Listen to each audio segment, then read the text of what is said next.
कीटों के वैज्ञानिक अध्ययन को कहते हैं इक्थियोलॉजी, एंटोमोलॉजी, पारासाइटोलॉजी, मैलेकोलॉजी। तो कीटों के वैज्ञानिक अध्ययन को क्या कहा जाता है? तो एंटोमोलॉजी, यानी कि 16 का बी ऑप्शन सही हो जाएगा। आइए नेक्स्ट क्वेश्चन देखते हैं। कहता है कि निम्न में कौन सा विषय जनसंख्या और मानव समुदायों के महत्वपूर्ण आंकड़ों के अध्ययन से संबंधित है? तो जनसंख्या वगैरह का अध्ययन किसमें होता है? Ecology, genetics, demography, virology. तो डेमोग्राफी में जनसंख्या का अध्ययन होता है, तो 17 का सी ऑप्शन सही हो जाएगा। आइए नेक्स्ट क्वेश्चन देखते हैं। पैलियो वनस्पति यानी कि पैलियो बॉटनी के अंतर्गत अध्ययन करते हैं। तो पैलियो मतलब जीवाश्म, बॉटनी मतलब वनस्पति, यानी कि जो पेड़ पौधे अब नहीं हैं उनका अध्ययन। जो तो जंतु जीवाश्म यानी कि पौधा जीवाश्म की बात हो रही है। शैवाल का, कवक का, इनमें से कोई नहीं। तो पौधे के जीवाश्म का स्टडी होता है, तो इनमें से कोई नहीं। 18 का डी ऑप्शन सही हो जाएगा। आइए नेक्स्ट क्वेश्चन देखते हैं कि मधुमक्खी का उपयोग किया जाता है। ऑप्शन ए सेरीकल्चर में, टिश्यू कल्चर में, एपी कल्चर में, पीसी कल्चर में। तो मधुमक्खी का उपयोग जो है एपी कल्चर में किया जाता है। 19 का सी ऑप्शन सही है। आइए नेक्स्ट क्वेश्चन देखते हैं कि निम्न में कौन सा जोड़ा सही नहीं है? एपी कल्चर शहद की मक्खी, सेरीकल्चर रेशम का कीड़ा, पीसी कल्चर लाख का कीड़ा, हॉर्टिकल्चर फूल। तो निम्न में कौन सा जोड़ा सही नहीं है? तो पीसी कल्चर, 20 का सी ऑप्शन सही हो जाएगा, क्योंकि पीसी कल्चर में मछली का स्टडी होता है। मछली का यानी उत्पादन के बारे में बात करते हैं। अगला क्वेश्चन है कि निम्नलिखित में से कौन सा एक जोड़ा सही नहीं है? फूलों की खेती, फ्लोरिकल्चर, फसलों की खेती, एग्रोनॉमी, सब्जियों की खेती, हॉर्टिकल्चर, फलों की खेती, पोमोलॉजी। तो मेरे बच्चे इस क्वेश्चन में थोड़ा हमको कन्फ्यूज़न है, ये आप लोग खुद से आंसर करके बताएंगे तो बढ़िया रहेगा। आइए नेक्स्ट क्वेश्चन देख लेते हैं। नेक्स्ट क्वेश्चन है कि अस्थियों का अध्ययन विज्ञान की किस शाखा में किया जाता है? ऑस्टियोलॉजी में, ऑरोलॉजी में, सेरोलॉजी में, जियोलॉजी में। तो ऑस्टियोलॉजी में जो है अस्थि का यानी कि हड्डी का स्टडी होता है। 22 का ए ऑप्शन सही हो जाएगा। 23 नंबर क्वेश्चन, मनुष्यों में लक्षण की वंशागति के अध्ययन को कहा जाता है? जीवाश्म विज्ञान, सरीसृप विज्ञान, वंशागति, या इनमें एक से अधिक। तो मनुष्य में लक्षणों की वंशागति का अध्ययन जो है वंशागति में किया जाता है ना, हेरिडिटी में किया जाता है। तो 23 का सी ऑप्शन सही हो जाएगा। अगला देखते हैं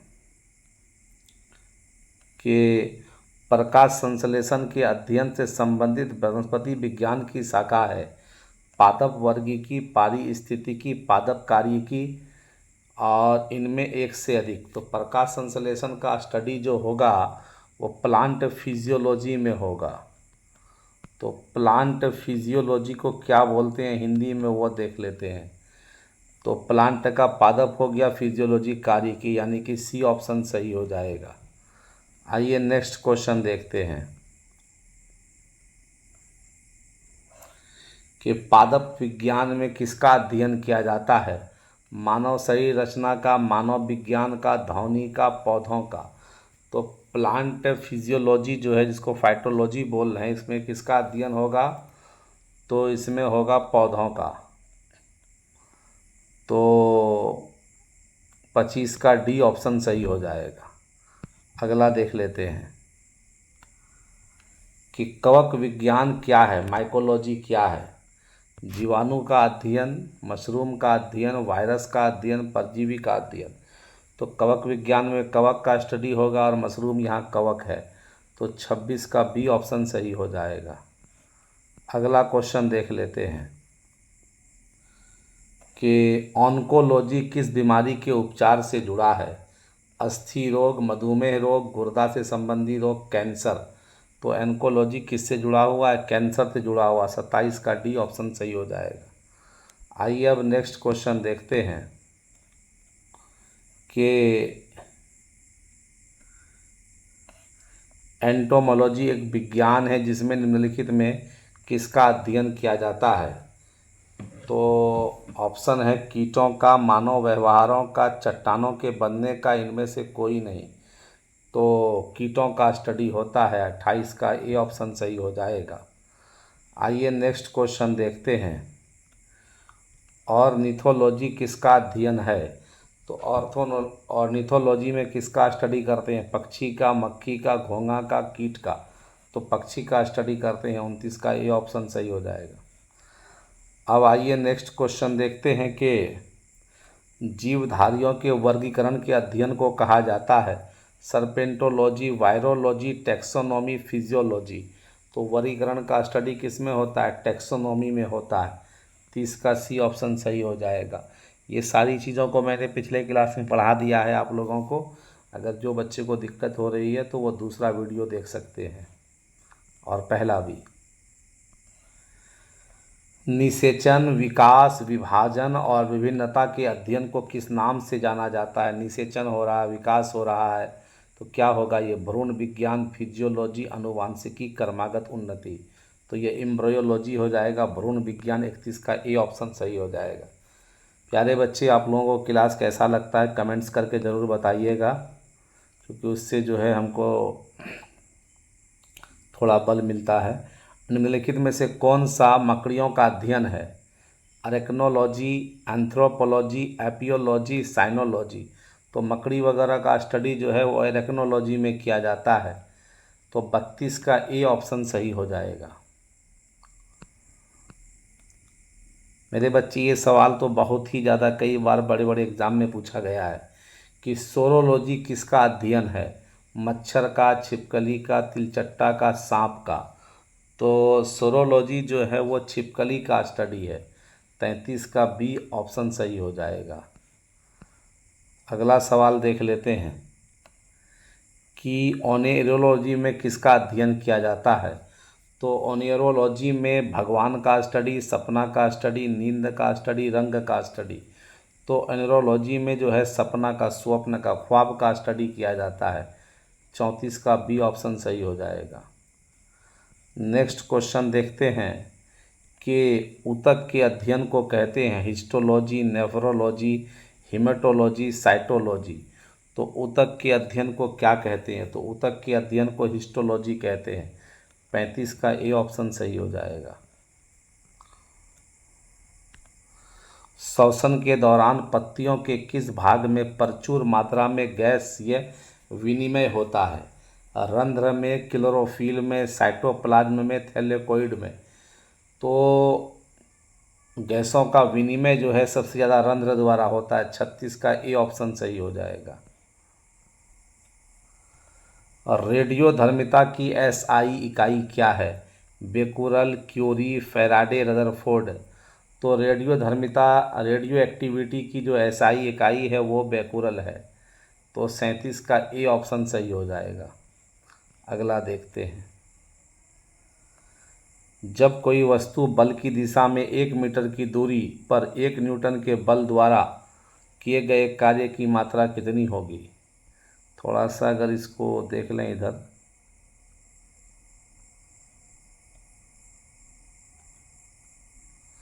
अब ये क्वेश्चन पूरा समझ में आ रहा है। जब कोई वस्तु बल की दिशा में 1 मीटर की दूरी पर 1 न्यूटन के बल द्वारा चलती है तो किए गए कार्य की मात्रा कितनी होगी? तो W बराबर फॉर्मूला होता है Fs। यहाँ बल कितना है? 1 न्यूटन, दूरी कितना है? 1 मीटर, तो बराबर 1 जूल हो जाएगा। तो 1 जूल आंसर इसका, यानी कि 38 का सी ऑप्शन सही हो जाएगा। आइए बच्चा लोग अब नेक्स्ट क्वेश्चन लेते हैं।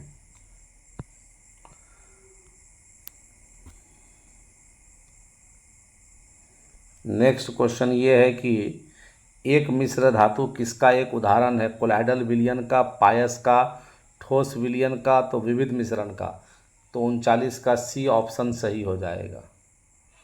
आइए नेक्स्ट क्वेश्चन देख लेते हैं कि क्षारीय विलयन का पीएच मान कितना होता है?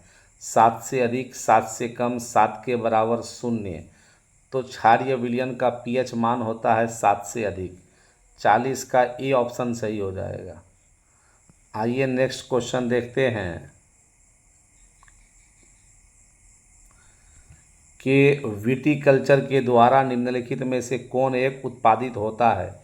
सिल्क, केचुआ, शहद, अंगूर। तो विटीकल्चर के द्वारा इनमें से किसका उत्पादन? अंगूर का। तो 41 का डी ऑप्शन सही हो जाएगा। अगला क्वेश्चन देख लेते हैं कि वर्मी कल्चर में प्रयुक्त वर्म है। जो वर्मी कल्चर जो शब्द है वो किसके लिए इस्तेमाल होता है? टैप वर्म के लिए, सिल्क वर्म के लिए, थ्रेड वर्म के लिए, या अर्थ वर्म के लिए? तो केचुआ के लिए इस्तेमाल होता है, अर्थ वर्म के लिए। तो 42 का डी ऑप्शन सही हो जाएगा। आइए नेक्स्ट क्वेश्चन देखते हैं। जेरेंटोलॉजी निम्नलिखित में से किसके अध्ययन से संबंधित है? शिशु से, महिलाओं से, त्वचा की बीमारी से, वृद्ध से? तो बूढ़े लोगों से संबंधित है ये जेरेंटोलॉजी। तो 43 का डी ऑप्शन सही हो जाएगा। अगला क्वेश्चन देख लेते हैं। जीर्ण वृद्ध होने की प्रक्रिया के अध्ययन को कहते हैं? Gerontology, ethnology, anthropology, thanatology. तो इसका सही हो जाएगा जेरेंटोलॉजी। 44 का ए ऑप्शन सही हो जाएगा। अब नेक्स्ट क्वेश्चन देखते हैं कि सांपों के विषय में जानकारी प्राप्त करना कहलाता है? सर्पेंटोलॉजी, ऑर्निथोलॉजी, हर्पिटोलॉजी, थियोलॉजी। तो सांपों के विषय में जानकारी प्राप्त करने को कहते हैं सर्पेंटोलॉजी। 45 का ए ऑप्शन सही हो जाएगा। अगला क्वेश्चन देखिए कि हाइड्रोपोनिक्स क्या है? मृदा संरक्षण, पौधों में कलम लगाना, सब्जियों का अध्ययन करना, बिना मिट्टी के पौधा उगाना। तो हाइड्रोपोनिक्स से क्या है? बिना मिट्टी के पौधा उगाना। 46 का डी ऑप्शन सही हो जाएगा। अगला क्वेश्चन है कि पृथ्वी पर सबसे पुराना जीव कौन सा है? नीलहरित शैवाल, कवक, अमीबा, युगलिना। तो सबसे पुराना जीव इसमें है नीलहरित शैवाल। 47 का ए यानी कि साइनोबैक्टीरिया, जिसको ब्लू ग्रीन अलगी अंग्रेजी में कहते हैं। आइए अगला सवाल ये है कि जैव विकास को सर्वप्रथम किसने समझाया? न्यूटन ने, आइंस्टीन ने, चार्ल्स डार्विन ने, लेमार्क ने। तो जैव विकास को सबसे पहले चार्ल्स डार्विन ने समझाया था। 48 का सी ऑप्शन सही हो जाएगा। एक और क्वेश्चन देख लेते हैं। कहता है कि पुस्तक द ओरिजिन ऑफ स्पेसीज किसने लिखी है? लेमार्क ने, चार्ल्स डार्विन ने, मेंडल ने, रॉबर्ट हुक ने। तो द ओरिजिन ऑफ स्पेसीज नाम की किताब चार्ल्स डार्विन ने लिखी है। तो 49 का बी ऑप्शन सही हो जाएगा। आइए एक और क्वेश्चन देख लेते हैं। विकासवाद का सिद्धांत किसने प्रतिपादित किया? स्पेंसर ने, डार्विन ने, वायलेस ने, हक्सले ने। तो इसका भी सही जवाब डार्विन ही होगा। तो 50 का बी ऑप्शन सही हो जाएगा। अगला क्वेश्चन बहुत ही ख़ास है। ये सवाल कई बार बड़े बड़े एग्जाम में पूछा गया है कि विकास के उत्परिवर्तन सिद्धांत का प्रतिपादन किया था हक्सले ने, डार्विन ने, लेमार्क ने, ह्यूगो डिवरीज ने। तो विकासवाद का जो उत्परिवर्तन सिद्धांत है वह ह्यूगो डिवरीज नाम के वैज्ञानिक ने दिया था। तो 51 का डी ऑप्शन सही हो जाएगा। एक क्वेश्चन और है कि जीव में अत्यधिक विविधता का कारण है अनुकूलन, उत्परिवर्तन, सहभागिता, बहुगुणसूत्रता। तो जीव में अत्यधिक विविधता का कारण है उत्परिवर्तन। 52 का बी ऑप्शन सही हो जाएगा। अगला क्वेश्चन देखिए कि आर्कियोप्टेरिक्स से किन वर्गों के प्राणियों के बीच की योजक कड़ी है? उभयचर और पक्षी, सरीसृप और पक्षी, सरीसृप और स्तनधारी, पक्षी और स्तनधारी। तो आर्कियोप्टेरिक्स में पक्षी और सरीसृप के बीच का करेक्टर होता है। तो 53 का बी ऑप्शन सही हो जाएगा।